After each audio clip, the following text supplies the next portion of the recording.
Bharatiya Janata party आपको क्यों ticket दे, अपने दोनों सहयोगियों को नाराज़ करके, और अगर दे भी दिया भारतीय जनता पार्टी ने तो संग्राम यादव से कैसे निपटे। उनके साथ तो राजभरी समाज नहीं है ना भाई। निषाद समाज जो संजय निषाद है उनके साथ कहाँ निषाद समाज है। कहा जा रहा है कि प्रदेश में इस वक्त भ्रष्टाचार चरम पर है, अपराध चरम पे हो गया है, कोई कब किसको गोली मार देगा कोई नहीं जानता, कोई अपने घर से जा रहा निकल करके वो घर वापस लौटेगा इस बात की कोई गारंटी नहीं। इस तरह का माहौल हो गया है। क्या आपको लगता है कि इन सब मुद्दों पे सरकार के खिलाफ नाराज़गी है जनता में, महंगाई को लेकर नाराज़गी है और कहीं ना कहीं ये भाजपा की हार का कारण बन जाए? तो वो जैसे टिकट मांगने लगा उसे मरवा दिए, तो अभी निषाद समाज समझ मरवा दिए। अरे इन्हीं ने उनको इतना टोचन किए, वो बेचारा फांसी लगा लिया। पूरा आंदोलन हुआ था। महाराज जी की सरकार और सहयोगी अपने ही लोगों के जान ये भी नहीं बचेंगे।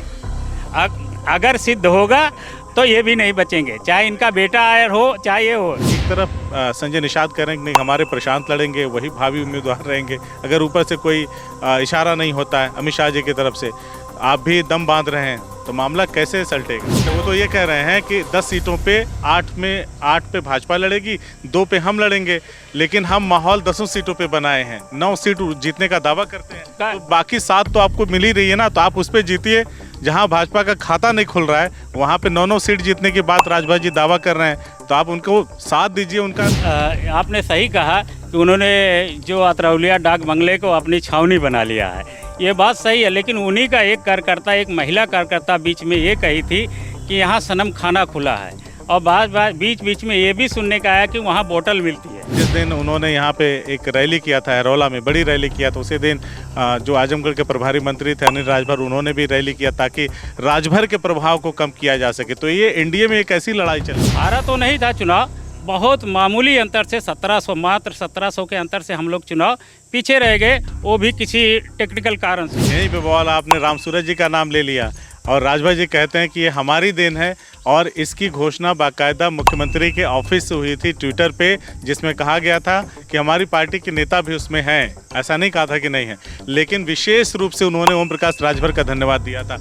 आप उनका क्रेडिट लेने जा रहे हैं कि हमारे हाथों उद्घाटन होगा, माननीय मुख्यमंत्री जी आ रहे हैं। अगर उनके कहने से हुआ होता तो माननीय मुख्यमंत्री जी उनके कहने से आके उद्घाटन कर दिए होते।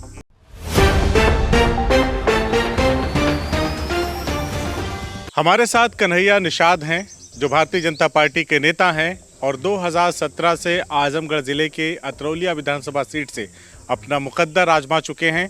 बड़े करीबी अंतर से इन्हें शिकस्त मिली थी। बहरहाल 2027 का चुनाव बिल्कुल सामने है, जहां एक तरफ समाजवादी पार्टी के 3 बार के विधायक संग्राम यादव चौथी बार मैदान में उतरेंगे, वहीं दूसरी तरफ भारतीय जनता पार्टी का सहयोगी दल सुभाषपा, ओम प्रकाश राजभर के बेटे अरुण राजभर भी चुनावी मैदान में पिछले काफ़ी समय से हैं और कह रहे हैं कि इस बार हम अतरौलिया में संग्राम यादव को पटखनी दे करके नया इतिहास रचेंगे। ये सारी बातें हो रही थी, अरुण राजभर मेहनत कर रहे थे। अचानक से संजय निषाद का एक ऐसा बयान आता है कि लोग हतप्रभ हो जाते हैं और सोचने को मजबूर हो जाते हैं कि आखिर अतरौलिया विधानसभा में हो क्या रहा है।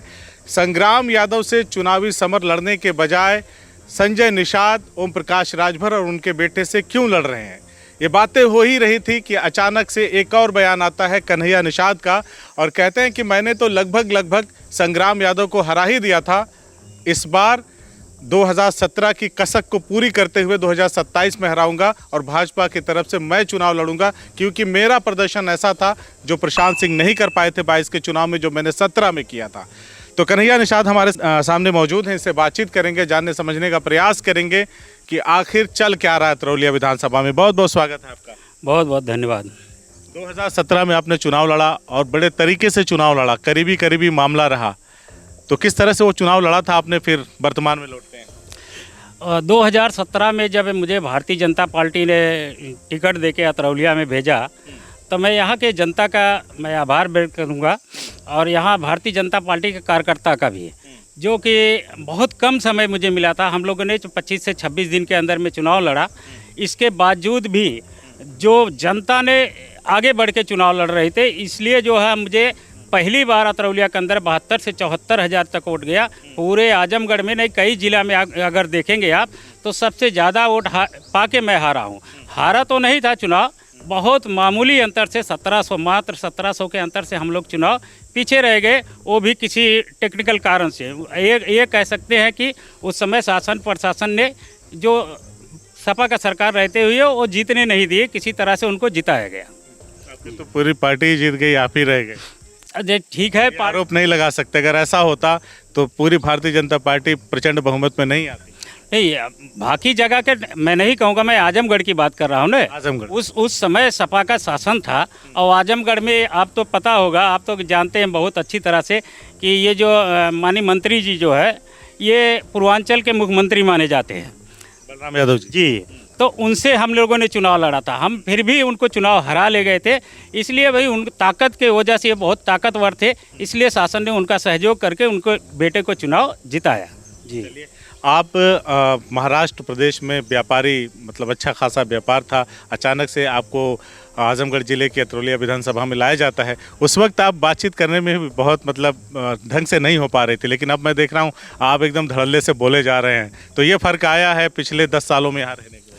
जी, वैसे तो आप कहेंगे तो मैं महाराष्ट्र में, सही बात है, मेरा एक फ्रूट और वेजिटेबल का व्यापार था, और मैं बड़े पैमाने पर एक्सपोर्ट कर रहा था, यहाँ तक कि मैं भारत में भी 1 नंबर आ चुका था।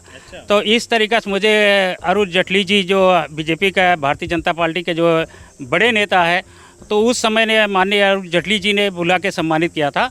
इसके बाद कंटिन्यू कमलनाथ शर्मा, आनंद शर्मा जी ने सम्मानित किया, तो मैंने भारत का एक्सपोर्ट मैंने बढ़ा दिया था। वेजिटेबल फ्रूट का मैंने भारत का एक्सपोर्ट बढ़ा दिया था। तो वो देखते हुए मेरा समाज सेवा का भी काम था, बहुत सारे जैसे संगठनों में मैं काम कर रहा था। कृषि विकास फाउंडेशन का मैं अध्यक्ष था, राष्ट्रीय अध्यक्ष था।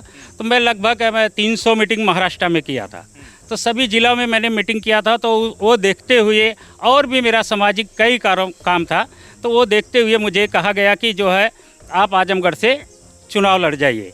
तो मैंने उस समय तो नहीं बोल दिया था, लेकिन कहे आप अच्छा आदमी हो, आप चुनाव लड़ जाइए। तो मैंने विचार बनाया और चुनाव का तैयारी भी नहीं किया था, लेकिन अचानक मेरे साथ ऐसा हुआ, टिकट मुझे भारतीय जनता पार्टी ने टिकट देके मुझे सम्मानित किया। और मेरे समाज को, जो यहाँ 75,000 निषाद समाज है, उनको मेरे रूप में उनको सम्मानित किया गया। तो उस समय मैंने चुनाव लड़ने का फैसला कर लिया, चुनाव लड़ा और मजबूती से लड़ा। जो निषाद समाज के साथ साथ राजभर समाज और भी समाज मेरा साथ दिया, ब्राह्मण समाज खास करके, तो सारी समाज ने आगे बढ़ के निकले। जबकि आप अगर देखे होंगे तो 15,000 मोटरसाइकिल का रैली, इस तरीक़ा का बड़े बड़े रैलियाँ चल रही थी। तो वो सभी समाज लोगों ने मिलके लोगों ने मेरा सहयोग किया, इसलिए मैं वहाँ तक पहुँचा। मैं उनका आभारी हूँ। 17 में बहुत तगड़ी आपने फाइट करी, इसमें कोई संदेह नहीं है, मामला एकदम बिल्कुल करीबी था। फिर आप जिला पंचायत का भी चुनाव लड़ा आपके सुपुत्र ने, और उसके बाद से एकदम से राजनीतिक शून्यता आ गई थी। कन्हैया निषाद कहीं दिख नहीं रहे थे।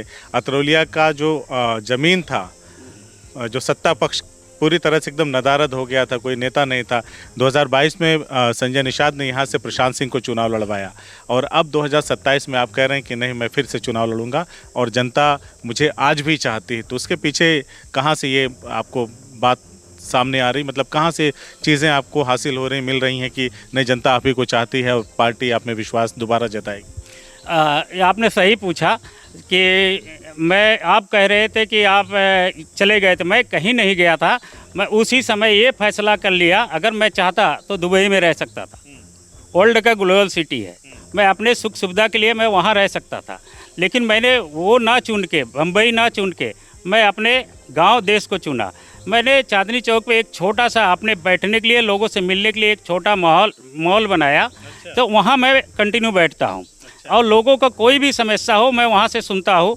तो उसमें थोड़ी व्यस्तता ज़रूर हुई थी, वो खड़ा करने के टाइम थोड़ा सा कम आ जा पाया, लेकिन इसका मतलब ये नहीं है कि मैं यहाँ से छोड़ दिया। मैं यहाँ कंटिन्यू लगा रहा, और इस बीच में जो है मैंने ये चुनाव में इन्होंने ओम प्रकाश राजभर आ गए, फिर और लोग आ गए। तो मुझसे उनसे नहीं मतलब है, सबका अपना अपना हक है, ये लोकतंत्र है, कोई भी आए मांगे, उससे मुझे कोई दिक्कत नहीं है। लेकिन जब अभी हाल ही में दैनिक भास्कर का जो सर्वे आया, उस सर्वे के अंदर कन्हैया निषाद को 70% का लोगों ने वोट किया, तब तो मैं लोगों से कहने नहीं गया था, गांव के लोग ही वोट किए। और उस समय जो है इतना वोट देके ये बता दिया कि कन्हैया निषाद ही जीतेंगे। और इससे मुझे पता लग रहा है कि गांव के लोग आज भी मेरे ऊपर दीवाना है। मैं उनका आभारी हूं, उनके दिल में जगह रखे हैं वो, मैं ज़रूर उनके लिए चुनाव लड़ूंगा, चाहे मेरे पास कुछ रहे या न रहे। मैंने बहुत कुछ खोया है, इसके बाद भी मैं जनता के लिए खड़ा हूँ और खड़ा रहूँगा। ठीक है, आप चुनाव आपको लड़ना चाहिए, आप इस तरह से बातें जो कह रहे हैं। और बाकी भास्कर का जो सर्वे था वो फजीहत अली भुट्टो वाला था, उसको उस पर किसी का एतबार नहीं था। भास्कर के ऊपर आरोप ये लगे कि कई जगह उसने ऐसे ऐसे लोगों का नाम सामने कर दिया जो चुनाव लड़ने में इंटरेस्टेड ही नहीं थे, लोग उनको जानते ही नहीं, तो उनको भी पहले पायदान पे रख दिया। खैर, अरुण राजभर की बात कर लेते हैं। पिछले कई साल लोग कहते हैं, मतलब 1-1.5 साल जो भी आप पकड़ लीजिए, उनके पिता जो हैं कैबिनेट मिनिस्टर ओम प्रकाश राजभर जी डाक बंगले में लोगों की जन सुनवाई करते हैं, जनता के बीच जाते हैं। और अरुण राजभर ने कहा कि मैंने पूरी तरह से इस विधानसभा में माहौल बना दिया है एनडीए का और हम चुनाव जीत जाएंगे, उनका ये मानना है। ऐसे में एक तरफ संजय निषाद कह रहे हैं कि नहीं, हमारे प्रशांत लड़ेंगे, वही भावी उम्मीदवार रहेंगे। अगर ऊपर से कोई इशारा नहीं होता है अमित शाह जी की तरफ से, आप भी दम बांध रहे हैं, तो मामला कैसे सलटेगा? आपने सही कहा कि उन्होंने जो अतरौलिया डाक बंगले को अपनी छावनी बना लिया है, ये बात सही है। लेकिन उन्हीं का एक कार्यकर्ता, एक महिला कार्यकर्ता बीच में ये कही थी कि यहाँ सनम खाना खुला है, और बीच में ये भी सुनने का आया कि वहाँ बोतल मिलती है। तो मैं उस पर नहीं कहूँगा, लेकिन तो सारी बातें रहे, लेकिन कह रहे हैं मैं उस पर नहीं कहूँगा। अब मैं उस पर नहीं जाना चाहता हूँ भाई। देखिए, वो हमारे सहयोगी भी हैं, तो मैं उस पर ज़्यादा न जाके, संजय निषाद भी सहयोगी हैं भारतीय जनता पार्टी के। लेकिन यहाँ जो अतरौलिया के अंदर अगर कहें तो 75,000 निषाद रहने की वजह से, सबसे ज़्यादा निषाद रहने की वजह से मेरा हक भी बनता है। और मैं भारतीय जनता पार्टी के साथ कभी भी ये नहीं कहा कि मैंने ये वो इधर अगल बगल की बात नहीं किया। मैं उनके साथ हमेशा काम किया, निरंतर जनता के लिए भी काम किया और प्रदेश संयोजक के रूप में पूरे प्रदेश में भी काम किया। तो मुझे पूरा भरोसा है। इसके साथ साथ भी मुझे भी आश्वासन तो है। और रही बात जो है, हमारे निर्णय जो है प्रदेश नेतृत्व के साथ साथ केंद्र नेतृत्व लेता है, जो निर्णय होगा उस पर हम लोग काम करेंगे। लेकिन जी 9 साल होने जा रहे हैं योगी सरकार को, कामकाज कैसे देखते हैं? कामकाज तो बहुत अच्छा। आप अगर आजमगढ़ की बात करें तो एक विश्वविद्यालय है, और इसके बाद आप लखनऊ जाते थे तो 5 घंटा लगता था। आज पूर्वांचल पर चढ़ेंगे तो 2 घंटा में लखनऊ पहुंच जाएंगे। तो ये सब तो उपलब्धि है ना। आप पूर्वांचल तो दोनों की उपलब्धि, दोनों सरकार को। चलिए मान लिया आपकी बात, लेकिन पूर्वांचल से बनारस भी जाइए, गाजीपुर जाइए, सड़कों पे काम हुआ है। हाँ, सभी तरफ से। तो ये तो उपलब्धि है। रही बात कि कुछ मुद्दे आते थे, कई बार इस सड़क का भी मुद्दा आ रहा था, तो उस पर भी अभी काम हो रहा है।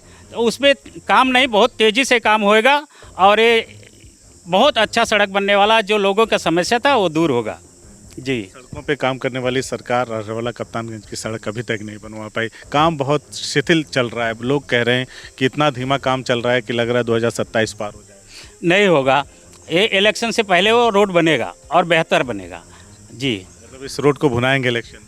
नहीं, ये रोड को भुलाने का क्या है, तो हमारा जनता का सेवा है। जब इस रोड नहीं बन रहा था, इसके पहले जब माननीय उप मुख्यमंत्री केशव प्रसाद मौर्य जी, तो उनके पास PWT था, तो मैंने खुद अपने लेटर पैड पे बहुत सारे रोड लिख के दिया था, और उसमें लगभग अतरौलिया के अंदर 150 रोड बना था। छोटा बड़ा जो है काला रोड, उसी समय प्लान आई थी कि लिंक को जोड़ा जाए, तो उस समय बहुत सारे रोड बन गए थे। एक रोड किसी टेक्निकल के कारण 1-2 बार टेक्निकल अड़चन आ रहा था, इसलिए नहीं हो रहा था, लेकिन उसको भी दूर कर लिया गया और वो भी बनने जा रहा है। और इसमें भी से जो है राम सूरत राजभर का ज़्यादा जा रहा है कि उन्हें महाराज जी से, पूजनी महाराज जी से मिले, और पूजनी महाराज जी इस रोड को सैंक्शन किया। इसके लिए पूजनी महाराज जी का हम लोग आभारी हैं। यहीं पे बवाल है, यहीं पे बवाल। आपने राम सूरत जी का नाम ले लिया और राजभर जी कहते हैं कि ये हमारी देन है, और इसकी घोषणा बाकायदा मुख्यमंत्री के ऑफिस से हुई थी ट्विटर पे, जिसमें कहा गया था कि हमारी पार्टी के नेता भी उसमें हैं। ऐसा नहीं कहा था कि नहीं है, लेकिन विशेष रूप से उन्होंने ओम प्रकाश राजभर का धन्यवाद दिया था। आप उनका क्रेडिट लेने जा रहे हैं? नहीं, मैं क्रेडिट नहीं ले रहा हूँ, वो तो क्रेडिट ले तो रहे हैं। अरे भाई, वो क्रेडिट लेने के लिए 2 बार यहाँ प्रोग्राम किए।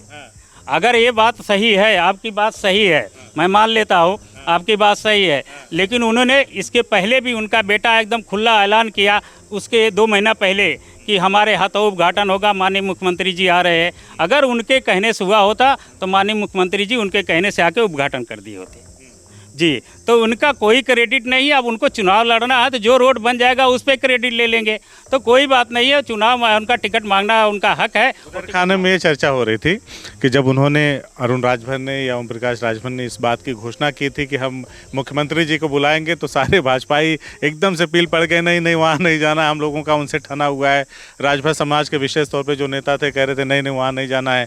और जिस दिन उन्होंने यहाँ पे एक रैली किया था हरौला में, बड़ी रैली किया, तो उसी दिन जो आजमगढ़ के प्रभारी मंत्री थे अनिल राजभर, उन्होंने भी रैली किया ताकि राजभर के प्रभाव को कम किया जा सके। तो ये एनडीए में एक ऐसी लड़ाई चल रही है। कोई लड़ाई नहीं है, वो उनकी अपनी पार्टी है, तो अपने पार्टी के लिए क्या करना है उसको करेंगे। उन्होंने जब भारतीय जनता पार्टी कार्यकर्ता को बुलाएंगे, चाहेंगे, मिलेंगे, तभी तो लोग जाएंगे। मान काहे नहीं लेते? वो तो ये कह रहे हैं कि 10 सीटों पे 8 पे भाजपा लड़ेगी, 2 पे हम लड़ेंगे, लेकिन हम माहौल 10 सीटों पे बनाए हैं, 9 सीट जीतने का दावा करते हैं, तो बाकी 7 तो आपको मिल ही रही है ना, तो आप उस पे जीतिए। जहां भाजपा का खाता नहीं खुल रहा है वहां पे 9 सीट जीतने की बात राजभर जी दावा कर रहे हैं, तो आप उनको साथ दीजिए उनका, नहीं तो फिर कैसे मामला। हम तो उनका साथ देने के लिए तैयार हैं।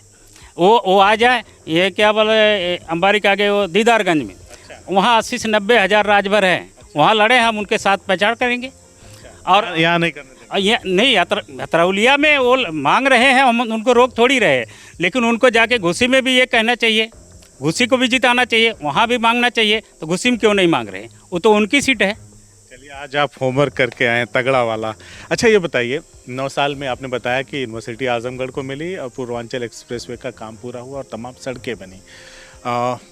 कहा जा रहा है कि प्रदेश में इस वक्त भ्रष्टाचार चरम पर है, अपराध चरम पे हो गया है, कोई कब किसको गोली मार देगा कोई नहीं जानता, कोई अपने घर से जा रहा निकल करके वो घर वापस लौटेगा इस बात की कोई गारंटी नहीं, इस तरह का माहौल हो गया है। क्या आपको लगता है कि इन सब मुद्दों पे सरकार के खिलाफ नाराज़गी है जनता में, महंगाई को लेकर नाराज़गी है और कहीं ना कहीं ये भाजपा की हार का कारण बन जाएगा?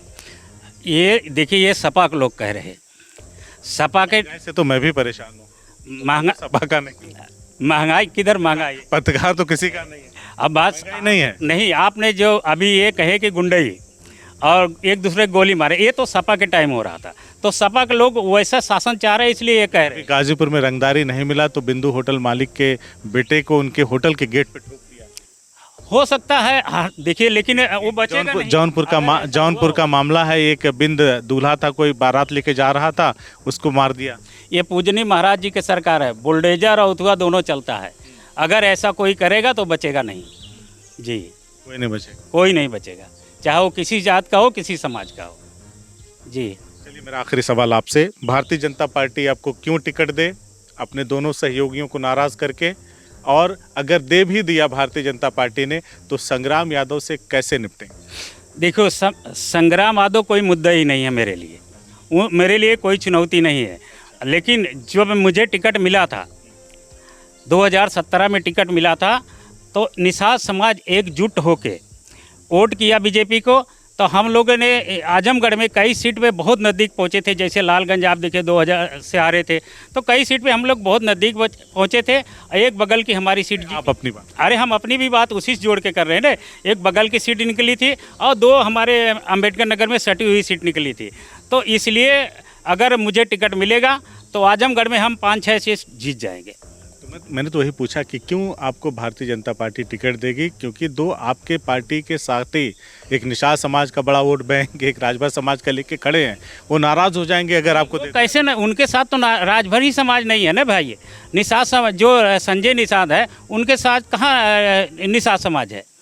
अभी अगर निषाद होता तो जैसे कोई निषाद आगे बढ़ता है, देखिए वहाँ पर गोरखपुर में वो क्या नाम है, राम ऐसा कुछ, रामलाल ऐसा कुछ नाम था, तो वो जैसे टिकट मांगने लगा उसे मरवा दिए। तो अभी निषाद समाज समझ मरवा दिया, अरे इन्हीं ने उनको इतना टोचन किए, वो बेचारा फांसी लगा लिया, पूरा आंदोलन हुआ था। तो ये लोग निषाद महाराज जी की सरकार है, अरे भाई ठीक है, कह रहे हैं महाराज जी की सरकार और सहयोगी अपने ही लोगों की जान, ये भी नहीं बचेंगे, अगर सिद्ध होगा तो ये भी नहीं बचेंगे, चाहे इनका बेटा आयर हो चाहे ये हो, बचेंगे नहीं। टिकट मिल गया आपको, मान लीजिए टिकट मिल गया, कितने वोटों से हराएंगे? कम से कम 51,000 से, 51,000 से पूरा एक तरफा वोट। गज विधायक हैं संग्राम यादव, 3 बार के विधायक, कद्दावर नेता बलराम यादव के सुपुत्र। आपका चैनल बहुत अच्छा है, मैं आपको धन्यवाद देता हूँ और आगे बढ़े। आप गांव में गांव में जाके 2 4 10 गांव में, किसी निषाद समाज के गांव में, राजभर समाज के गांव में और अन्य गांव में आप जरा इंटरव्यू कर लीजिए 10 लोगों 20 लोगों का, आपको पता लग जाएगा किसको चाह रहे हैं। हमने बातचीत किया कन्हैया निषाद से। ये वही कन्हैया निषाद हैं जिन्होंने 2017 में मामला बिल्कुल करीब करीब का कर दिया था संग्राम यादव के खिलाफ, और 2027 में एक बार फिर से उठ खड़े हुए हैं और कह रहे हैं कि अतरौलिया विधानसभा में 75,000 निषादों का वोट है, इसलिए दावेदारी हमारी बनती है। इस लिहाज से भारतीय जनता पार्टी को हमें टिकट देना चाहिए। वहीं जो इनके 2 अन्य सहयोगी हैं एनडीए के, सुभाषपा और निषाद पार्टी, वो भी दम साधे हुए हैं। एक तरफ कहा जा रहा है अरुण राजभर की तरफ से कि हमने मैदान पूरा सपाट कर दिया है और जब हम जीत की कंडीशन में पहुंच गए हैं तो हमारा साथ ना दे करके उल जलूल बयान दिया जा रहा है। वहीं संजय निषाद ने कहा कि प्रशांत हमारे भावी उम्मीदवार हैं 2027 के, क्योंकि 22 में यही लड़े थे, तो यही लड़े थे तो इसका मानक क्या है कि 2027 में उन्हीं को टिकट मिलेगा। इन सब बातों पर आपका क्या कहना है, आप क्या सोचते हैं, हमें कमेंट करके बताइए। और ये भी बताइए कि इस बार अतरौलिया का विधायक कौन। हमसे बातचीत करने के लिए बहुत बहुत धन्यवाद। CIB इंडिया न्यूज़ की सभी खबरों को देखने के लिए लाल रंग की बटन को दबाकर चैनल को सब्सक्राइब जरूर करें, घंटी जरूर दबाएं ताकि हमारी सभी खबरों के नोटिफिकेशंस आप तक पहुंचते रहें।